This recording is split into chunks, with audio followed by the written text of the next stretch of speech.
Hey guys, Joel here again. Today I'm here to talk about family trauma, right? And I think this is something that is something people talk about a lot, and they say they have a lot, but what is it really, right? So family trauma essentially is something that happens whenever, right? So this involves the family, of course. And basically, what happens is that as you grow up in your family, when different things happen, your reactions towards it or your take back from those situations, I suppose, what would engender trauma in your life or in the family, in that sense, right? The most obvious ones would be big ticket items. So let's say, for example, there's a death in the family, dad goes bankrupt, for example, mom has a big accident and things like that, but it's life changing. So all these big ticket items are quite clearly traumatic in that sense, right? But there's also small item things as well, right? So whenever there is, let's say, a preferential treatment for one child over the other. So let's say my elder sister is super brilliant, super smart, everyone pays attention to her, then understandably there is trauma to the younger child, for example. But it can also be the subtle small things as well. So essentially there is no one clear definition of family trauma. There's no one thing that can cause trauma, lah, so to speak, lah, right? As long as it's something that triggers you, affects you, and it has long lasting impact on the way you lead your life or the way you see life after that, that's family trauma for you, lah, in that sense, right? And I think in a lot of times with Asian families, especially in Malaysian families as well, this is something that's super, super apparent, right? And I say that because of that whole adage or notion that we have towards filial piety, right? About how we need to adhere to the family, family comes first, always jaga the eye muka of our family members, for example, and things like that, right? Those ideas, those quote unquote rules that we have in place, I think really help engender a lot of family trauma because whenever we are pissed off, whenever we are agitated by something, we are angry about something, there really isn't that opportunity for us to step up and say, hey, I'm not happy, or hey, I don't like that, right? A lot of times those things are suppressed, right? And the whole Asian face saving kind of mentality means that we don't talk about things that are bad, right? If you guys watch Encanto, when you don't talk about Bruno, similar to that, isn't it, right? We just strip you under the rug and we assume that it doesn't happen, all for the sake of the quote unquote greater good, or for the family in that sense, right? So I think, especially here in Asian cultures, Asian families, you see this a lot more often. I think one of the more recent movies that you can get to see a lot of how this family trauma would happen and then how it would affect our lives is Michelle Yeoh's award-winning movie, right? Everything, Everywhere, All at Once, right? When I first watched the movie, I thought it was just going to be a fun-filled, multi-dimensional rom through time and space. And me being the space geek, sci-fi geek that I am, I thought, yeah, cool, let's watch that. Little did I know that when I walked away from the movie, I would turn to my wife and say, that was a therapy movie. That was entirely a 2 hours worth of therapy right there, right? And if you really watch it, it's really about, I mean, time traveling dimensions aside, the relationship between a mother and a father and a mother and a daughter, right? And I think that was a wonderful way to show what ramifications that can happen when, no matter how small or big an action that you take here as a family, the ramification it would have to your life moving forward, either with yourself or with your future children in that sense, right? And I think I love the fact that there were three generations. So there was the father, Michelle Yeoh's character, and then there was Joy, because you could see how it transfers across from the dad to Michelle Yeoh, Michelle Yeoh to the daughter after that, right? And I think that's a really fantastic example of how what things happen in the family, they would stay in the family and then it would fester and grow in that sense, in a multitude of different ways, right? Michelle Yeoh took on the more submissive daughter role, where I'll do everything my father wants, I'll be the good daughter. Whereas Joy took on the more rebellious route, right?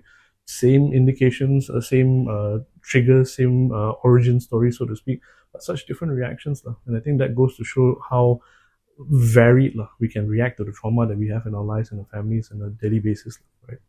I think the movie also gives us a good understanding of how it can affect us as adults, right? So Joy is an adult in the movie as well. Michelle Yeoh, obviously, she's the mom.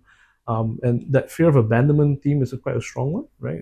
I think in two iterations, one where Joy wants to leave, right? Joy wants to leave the family because she's sick and tired of the mom not acknowledging her relationship with the girlfriend, for example. So she wants to leave, but Michelle Yeoh saying, "Don't leave, please don't leave," right? Because I want to keep the family together. You're my precious daughter, right? This also pans out a little bit with her relationship with Raymond as well, right? Because Raymond is wanting to have the divorce, right? And she's torn by it, right? On the one hand, she's saying things like, "I've been loyal to you for so long, and now you just want to abandon me just cause." Where's that coming from? And Michelle Yeoh implies that I've always been this good person, good wife, good mom, good daughter. why is everyone wanting to leave me and abandon me and disown me like what the father wanted to do? So that's one real good way about how fear of abandonment can be that can happen during from family trauma, basically. The other one is trust issues. I think because we cannot rely on what our parents tell us, for example, what our family tells us, because they're so random. Sometimes I tell them one thing, then they're okay with it. Sometimes I tell them something similar, but then they get super angry about it. It makes us walk on eggshells. It makes us find it very hard to trust our family members. We don't know when they're going to flare up. We don't know when they're going to react negatively or positively in that sense. So because we cannot trust them, we don't say anything, right? So we shut down and we become our own keepers of our own truths, basically, right? I think Joy does a very good depiction of this because when the mom first introduces Becky to the grandfather and said, "This is Becky's friend," she freaked out because, oh my God, I trusted my mom with this, and I thought she accepted me, but no, she didn't, right? Sometimes when we try and I think sometimes as parents, I think we try and be the best parents that we can be to our kids. But because we try so hard to be good parents, we forget or we don't acknowledge that we're human first and foremost, right? And I think that pans out in this situation here, right? As much as Michelle Yu wants to be the magnanimous mom, the good mom to Joy, her obligations and her duties to her father becomes very much strong, very much apparent in that sense. So much so that I have to betray my daughter in order to be a good daughter to my dad, right? So I think that was actually very interesting there as well, to the trust issues. The other one is emotional regulation. I think that psychotic break that Joy goes through when she becomes, I can't remember her name, Jujubi something, I can't remember the name of it. While extreme, while it's very cartoonish, I think it's a very, very interesting take on how people can have difficulties regulating their emotions when they're upset, right? When something bad happens to you, you have an emotional reaction. I think that's fairly straightforward. But when something in the family happens to you and you can't get away from it and you're just stuck facing it day in and day out, it drives anyone still mad, crazy, right? And I think the manifestation in that movie about that character is a fantastic way to put it because she's deranged, she's insane, she's all over the place. And I think a lot of times when we are pissed off at mom and dad, for example, when they are nagging at us or telling us and all that kind of stuff, that is what's going on in our heads. We don't show it, of course. We're nice and calm most of the time, but that's emotional dysregulation there. We can't regulate how we feel because it's so frustrating so much of the time, basically, right? I think another thing that can happen is also to an issue where we avoid intimacy, right? Our families are the closest people in our lives to us, right? These are the people that we care for the most, and in most cases, they're the closest people that we have to us, right? Now, as long as that is not fractured, as long as that goes well, then we're okay, right? Because then, these are the people I feel closest to and I can trust them very much, right? But the instance that gets fractured, that means the first time we get quote unquote betrayed by mom and dad when they tell an aunt and uncle embarrassing thing about how you wet your pants, for example, or they laugh that you are thinking about getting a new haircut and things like that, right? I think that creates a situation where suddenly you have this situation where the people that I trust the most are also the people who are making fun of me, who make it very hard for me to trust them and believe them in that sense, right?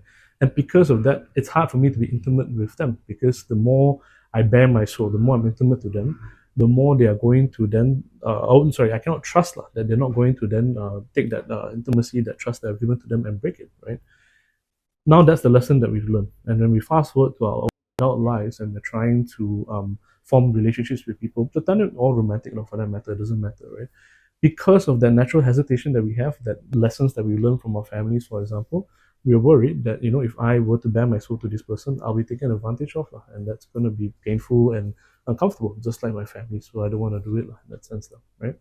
I think the final one is that because of that difficulty in intimacy with your relationships as an adult, romantic or otherwise. I think what would then happen is that you people do find that they tend to self sabotage the relationship as well, right? They find themselves in situations where they do have a burgeoning relationship, maybe let's say a romantic one. Let's use that for example. Things are going well, things are going okay, and you might go on to the next level, talking about marriage and having children and things like that. Great, fantastic, wonderful. But because you are so uncertain, because of the past relationship, the trauma that you've had, the baggage that you have from your family, the lesson that was learned that if I trust these people, I don't know when they're going to break that trust and make me feel embarrassed or bad again. The fact that the relationship is going to the next level would scare you, isn't it? Right? Because what if I get closer to this person, I get more intimate with this person, and then suddenly they turn around and bite me in the butt, right? And I think because a lot of people cannot take that uncertainty, the anxiety, they tend to self sabotage. So what's self sabotaging? Self-sabotaging basically is something that happens when we try and shoot ourselves in the foot, basically. We try and put ourselves in a situation where we sabotage a relationship so it doesn't go any further. It stops there, basically. And the reason why we want to do that is because it makes us less vulnerable.